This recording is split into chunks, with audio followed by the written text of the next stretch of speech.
Hello everyone. Today we are going to know about the equation of state for ideal gases.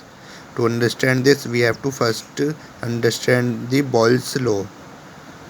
It states that at constant temperature, the volume V of a fixed mass of gas varies inversely as its temperature P.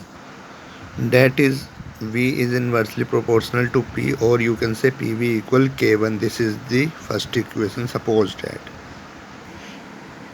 Now we come at isotherms at T1 and T2. So let us suppose for this graph P denotes the pressure and V denotes the volume, and T1 is greater than T2. So you can say that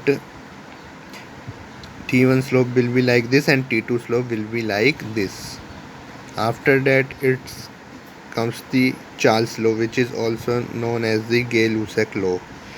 It states that for a certain amount of gas at a constant pressure, its volume V is directly proportional to its absolute temperature. It means V is directly proportional to T, or you can say V equal K to T. This, let us suppose that this is the second equation. So if we talk about the isobars at P1 and P2, it means pressure 1 and pressure 2, and where P1 is greater than P2. So you can draw the graph like this, where V denotes the volume, T denotes the temperature. So this is P1 and P2. P2 will something like stand and P1 will something like downward. Now we will talk about the Avogadro's law.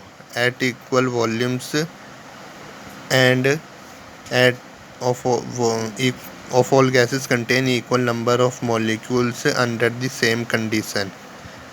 It means same temperature and pressure. So you can say V is directly proportional to N. Now the relation between small n and capital N. Small n denotes the number of moles, while capital N denotes the number of molecules. So small n equal capital N upon capital N A. Capital N A denotes the Avogadro number, which is a constant, so its value will never change. Its value is 6.022 multiply 10 exponent 23 per mole. So now we can say that V is directly proportional to small n. So V equal K3n. Let us suppose that this is the third equation. And now by combining equation 1, 2 and 3, we get PV equal K1, K2, K3 and T. Now let us suppose that again that K1, K2 multiply K3 equal to R, where R will be the gas constant, because we are talking about the ideal gases. So we can say PV equal nRT, where P is pressure, V is volume, N is number of moles, R is gas constant and T is temperature. So this is the required equation. Thank you.